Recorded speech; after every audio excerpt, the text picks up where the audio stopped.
दोस्तों आज ईरान और यूएसए के बीच में सीज फायर के बाद भारत की जो एम्बेसी ईरान में है उनके तरफ से एक ट्वीट आया। सुबह 11:30 बजे की बात है। जिस समय तक ऑलरेडी सीज फायर हो चुका है, ईरान में विक्ट्री सेलिब्रेशन भी शुरू हो चुका है और उन सब के बीच में हमारे एम्बेसी ने कहा जितने भी भारतीय ईरान में हैं इसी वक्त ईरान छोड़ दें, एक्सपेडिशियसली लीव ईरान। अब दोस्तों इसका मतलब क्या है? सब कह रहे हैं वॉर तो खत्म हो गया, सीज फायर हो गया है, लेकिन क्या यहाँ पे भारत को कुछ मालूम है? क्या ये सीज फायर टिकने वाला नहीं है? क्या ये वापस से एक और माया जाल है जो ट्रंप ने बिछाया है? आप देख सकते हैं दोस्तों, जिस प्रकार से ट्रंप ने कहा हाँ अब सीज फायर है 2 हफ्ते के लिए, ईरान ने भी एक्सेप्ट किया हाँ सीज फायर है 2 हफ्ते के लिए, स्ट्रेट ऑफ हॉर्मूज हमारे कंट्रोल में रहेगा और ये सारी बातें हुई हैं। उसके बाद भारत की एम्बेसी से ये आया है मैसेज कि अभी के अभी ईरान खाली करना है। दोस्तों यह सवाल पूछा जा रहा है इसके पीछे कारण क्या है? दोस्तों सीज फायर अनाउंस हो गया है लेकिन ये फुल स्टॉप नहीं है वॉर पर। वॉर अभी भी चलेगा। अगर आप यहाँ पे वॉर में जितने भी पार्टीज हैं, फिर वो इजराइल की बात करें, गल्फ कंट्रीज की बात करें, कोई भी खुश नहीं है। वो सब देख रहे हैं वो ईरान जिसके पास हॉर्मूज का कंट्रोल नहीं था, अब हॉर्मूज की चाबी है उसके पास। इस हाल में यदि ईरान को छोड़ के जाया जाए तो ये ईरान बेहद शक्तिशाली बनने वाला है। दोस्तों आप देख सकते हैं ईरान ने कहा है यूएस वो 10 पॉइंट पीस प्रपोजल हमारा एक्सेप्ट कर रहा है। अब दोस्तों यदि वो 10 पॉइंट पीस प्रपोजल को पढ़ें तो ये इस प्रकार का प्रपोजल है जिसका मतलब है यूएस ईरान के सामने घुटने टेक रहा है। और वैसे ही यूएस का 15 पॉइंट पीस प्रपोजल पढ़े तो ऐसा लगेगा ईरान घुटने टेक रहा है। तो कैसे, अगर दो मैक्सिमलिस्ट डिमांड हैं, एक्सट्रीम डिमांड हैं, तो कैसे मिडिल ग्राउंड आएगा? चीजें समझ आ रही हैं कि ये सीज फायर बड़ा ही फ्रेजाइल लग रहा है।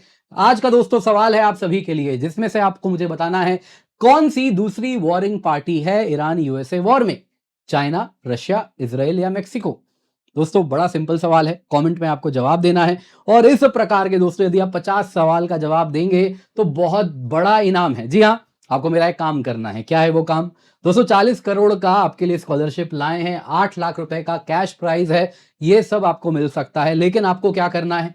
आपको हमारे डिस्क्रिप्शन बॉक्स पिंड कमेंट में कुछ इस प्रकार से एक लिंक दिख रहा है, इस लिंक पे जाना है, जाके इसे क्लिक करना है। जैसे ही आप इसे क्लिक करेंगे ये पेज खुलेगा, वहां पे आप इसमें एनरोल हो जाएंगे। बिल्कुल फ्री है दोस्तों, आपको यहाँ पे अपना फोन नंबर डालना है और एनरोल फॉर फ्री बटन दबाना है। दोस्तों जैसे ही आप इसका हिस्सा बनते हैं आप इस बहुत बड़े मेगा यूसीएससी प्लस का हिस्सा बन जाते हैं, जिसमें स्टेज 1 में नेशन वाइड क्वालिफायर है, टॉप 500 रैंकर्स को अमेजन गिफ्ट वाउचर मिल रहा है। और इतना ही नहीं दोस्तों, यहाँ पे एश्योर्ड स्कॉलरशिप है, वैसे ही आप देखें तो गिफ्ट वाउचर्स है, और इसके साथ आपको हमारे द्वारा स्पॉन्सर्ड होने वाला है ट्रैवल एंड स्टे। आपको हम लेकर के जाएंगे एक नेशनल क्विज कॉन्टेस्ट में, जिसमें कुछ इस प्रकार से क्विज कॉन्टेस्ट होगा और 2 लोगों के टीम में बांटा जाएगा, जो कि 16 टीम इन टोटल होंगे और वो कंपीट करेंगे इस कैश प्राइज के लिए। विनर टीम 1 को 5 लाख का इनाम मिलने वाला है, कैश प्राइज है।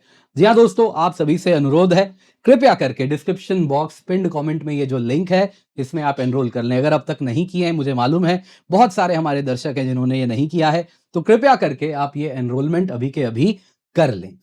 सबसे पहले दोस्तों आइए जरा देखते हैं यहाँ पे हुआ क्या है। इंडिया की जो वार्निंग है कुछ इस प्रकार है, आप देख सकते हैं एम्बेसी ऑफ इंडिया तेहरान, इन्होंने एक एडवाइजरी दी है जिसमें इन्होंने कुछ इस प्रकार से कहा है कि देखिए 2 हफ्ते का सीज फायर हो गया है, लेकिन जो एम्बेसी है उसका कहना है कि इसी वक्त सभी भारतीय नागरिकों से अनुरोध है कि आप ईरान खाली कर दें।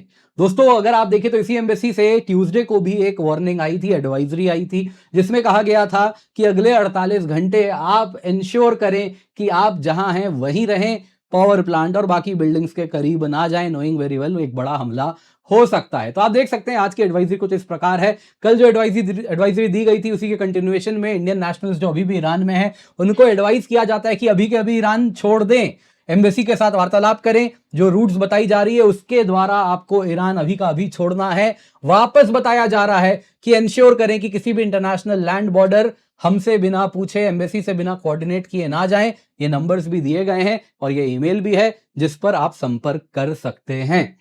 दोस्तों यहां पे इस वक्त अगर आप देखें तो जब वॉर स्टार्ट हुआ था तो ईरान में करीबन 9,000 भारतीय नागरिक थे, जिनमें से कई विद्यार्थी हैं जो कि यूनिवर्सिटीज में हैं। और कन्फ्लिक्ट शुरू होने के बाद से अब तक इन टोटल अगर आप देखें तो करीब 1800 नागरिक वापस आए हैं। मतलब अभी भी 7200 भारतीय नेशनल ईरान में है, तो उनको भारत ने हिदायत दिया है कि अभी का अभी ईरान छोड़ दें। सवाल पूछा जा रहा है सीज फायर हो गया, अब क्यों आपको ईरान छोड़ने की आवश्यकता है। कारण बड़ा क्लियर है दोस्तों, ये टेम्पररी है।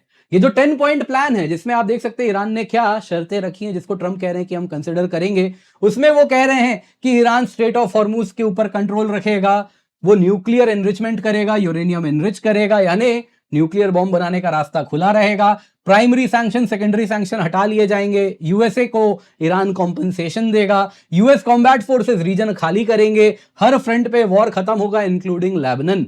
दोस्तों अगर इसको माने तो ये तो घुटने टेकने वाली बात है। क्या अमेरिका ईरान के सामने घुटने टेकेगा? तो अब ट्रंप कितने ही बढ़िया सेल्समैन क्यों ना हो, ये बहुत डिफिकल्ट है बेचना। वैसे ही दोस्तों अगर आप अमेरिका का 15 पॉइंट प्लान लें तो वो ये है कि ईरान घुटने टेक दे, यानी कि दोस्तों मिडिल ग्राउंड बड़ा चैलेंजिंग है।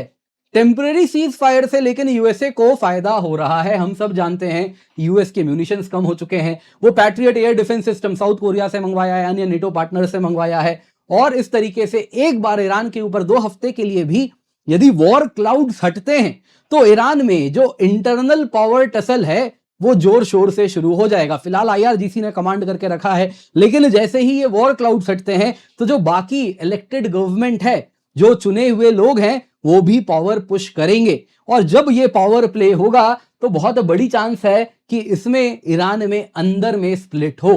तो ये पूरा गेम प्लान यहां पर होता हुआ दिख रहा है। दोस्तों यहां पे आपको बता देता हूं, कोई भी खुश नहीं है इस डील से। अगर आप देखें तो ना गल्फ स्टेट्स खुश है, ना इजराइल खुश है। करंट ईरानियन स्टेट दोस्तों बहुत ज्यादा पावरफुल हो जाएगा यदि इस स्थिति में उसे छोड़ दिया जाए। इजराइल की बात करें तो नेतन्याहू के जो अपोजिशन के लीडर हैं याइर लपिड, उन्होंने साफ साफ कहा कि देखिए जब ऐसा कैसा सीज फायर डील हो रहा है जिसमें इजराइल लड़ रहा है लेकिन टेबल पे इजराइल नहीं बैठा है, ये बहुत ज्यादा शर्मिंदा से भरा हुआ है नेतन्याहू के लिए, उन्होंने कहा है। वहीं दोस्तों ईरान की बात करें तो उसके पास बैलिस्टिक मिसाइल्स भी हैं, यूरेनियम एनरिचमेंट भी अब वो करेगा, और अब हॉर्मुज का भी कंट्रोल उसके पास है, और साथ साथ वो ग्लोबल ट्रेड का भी हिस्सा हो जाएगा, सैंक्शंस हट जाएंगे। तो इसके साथ ईरान तो इस वॉर से बहुत कुछ पा लेगा जो इसके पास अब तक नहीं था। कमजोर होने के बजाय ये ईरान बेहद शक्तिशाली हो जाएगा। गल्फ स्टेट्स भी बड़े नाराज हैं। यहां पे इजराइल देख रहा है कि एक शक्तिशाली ईरान बन रहा है, उससे गल्फ स्टेट्स अगर आप देखें तो वो भी सर पकड़ के बैठे हैं। पावरफुल ईरान जो हॉर्मुज कंट्रोल करता है, वो हॉर्मुज जो कि इकोनॉमिक आर्टरी है यूएई के लिए, सऊदी के लिए, कतर के लिए, उसके ऊपर ईरान का तलवार अब अगर आप देखें तो वो लटक रहा है। तो इससे वो बड़े परेशान है। वो स्ट्रिक्टली बिग नो है, ये कभी भी हमारी अर्थव्यवस्था को कोलैप्स कर सकता है ईरान जब चाहे तब इस प्रकार के डील से। तो फियर भी एक आ गया है कि इस प्रकार से यदि ईरान 2-3 साल भी रह गया तो इतना शक्तिशाली हो जाएगा, उसके प्रॉक्सीज इतने ज्यादा वेल आर्म्ड हो जाएंगे कि वो गल्फ मोनार्कीज को टॉपल कर सकता है, इस पूरे इलाके में अपना वर्चस्व फैला देगा। दोस्तों यहां पे गल्फ स्टेट्स ने, यूएई, सऊदी अरेबिया प्राइमरीली, साफ साफ उन्होंने यूएसए को कहा है कि हमको कंक्लूसिव आउटकम चाहिए जो परमानेंटली डिग्रेड करे ईरान के मिसाइल्स को, ड्रोन्स को, प्रॉक्सीज को, और उसके एबिलिटी जिसके द्वारा वो हॉर्मुज को थ्रेटन करता है। सिंपल टाइम आउट से हमारे लिए समस्या बढ़ रही है। दोस्तों यहां पे अगर आप देखें तो ये सीज फायर इस वजह से बड़ा फ्रेजाइल है। सबसे पहले अगर आप देखें तो ये टेम्पररी है, एक्सप्लिसिटली टेम्पररी है, 2 हफ्ते के लिए है। उस बीच में दोनों पार्टीज आएंगे, यूएस और ईरान। मैक्सिमलिस्ट डिमांड है, एक का 15 पॉइंट, दूसरे का 10 पॉइंट। उस पर कैसे लिमिटेड मिडिल ग्राउंड पे वो आएंगे, किसको क्या दिया जाएगा, कौन क्या नहीं लेगा, कैसे अपने अपने पब्लिक को बेचेंगे कि हम जीत गए, मिडिल ग्राउंड पाना बड़ा कठिन है। मतलब यह है दोस्तों, एज पर मेनी एनालिस्ट कह रहे हैं कि इसमें बिल्ट इन एक्सपायरेशन डेट है, ऑटोमेटिक एक्सटेंशन नहीं होने वाला है 2 हफ्ते के बाद। दोस्तों यहां पे इमीडिएट पोस्ट अनाउंसमेंट वायलेशन भी हुआ है। इजराइल ने तेहरान के द्वारा किए गए हमलों के से जो मिसाइल्स आए उनको इंटरसेप्ट किया। वैसे ही इजराइल अगर आप देखें तो लेबनान में वो लड़ता रहेगा, ये भी बोला। ईरान का कहना है कि देखिए हम पॉज एक्सेप्ट करते हैं लेकिन वॉर अभी एंड नहीं हुआ है। वहीं देखिए अगर मेजर डिसएग्रीमेंट भी आपको देखने लगेगा लेबनान हिजबुल्लाह के ऊपर। इजराइल कह रहा है ये देखिए किसी भी डील का हिस्सा नहीं है, इस पर तो हमला चलता रहेगा। ईरान कह रहा है ना, वो भी डील का हिस्सा है। स्ट्रेट ऑफ हॉर्मुज, ईरान कह रहा है हां सेफ पैसेज दिया जाएगा जहाजों को, लेकिन अंडर स्ट्रिक्ट मिलिट्री कोऑर्डिनेशन। दोस्तों बड़ा ही वेग टर्म्स है। इसके सिवा हिस्टोरिकल मिसट्रस्ट इतना ज्यादा है। ईरान टेम्परेरी पॉजेस को ट्रैप्स की तरह देखता है, जिसमें वो देखता है कि पहले भी यूएस इजराइल ने इसी प्रकार से नेगोशिएटिंग टेबल पे हमें बैठाया था, फिर हमला किया था। तो ये सीज फायर के लिए भी जो 2 हफ्ते का सीज फायर है वो उसी लेंस से उसको देख रहा है। यूएस एंड इजराइल यहां पे यही सस्पेक्ट कर रहे हैं कि ईरान भी इस बीच में 2 हफ्ते में अपने आप को वापस मजबूत करेगा। इस पॉज के बाद वो कहीं ना कहीं इस बीच में अपनी कैपेबिलिटीज रीबिल्ड करेगा। फिर वो न्यूक्लियर साइट्स हो गए, मिसाइल्स हो गए, प्रॉक्सीज हो गए, और उसी लेंस से ईरान भी यूएस को देख रहा है। दोस्तों, डोमेस्टिक पॉलिटिक्स भी यहां पे गर्म होता हुआ शुरू हो गया है। ईरान में तो इसको विक्ट्री की तरह सेलिब्रेट किया जा रहा है, लेकिन नेतन्याहू के खिलाफ क्रिटिसिज्म है। यूएस में जो डेमोक्रेट्स हैं वो ट्रंप से पूछ रहे हैं कि इस वॉर में आप क्यों गए, और ये जो सीज फायर लेकर के आ रहे हैं, आपने तो घुटने टेक दिए हैं। तो क्लियरली दोस्तों, ये जो माहौल है ये एक परमानेंट सीज फायर का होता हुआ नहीं दिख रहा। दिस इज मोर लाइक कि आने वाले समय में कहीं ना कहीं लग रहा है ये वापस भड़कने वाला है ये वॉर। और यही चीज अगर आप देखें तो भारत भी समझ रहा है, और इसीलिए हम अपने नागरिकों को कह रहे हैं कि अभी समय है, ईरान खाली कर दीजिए।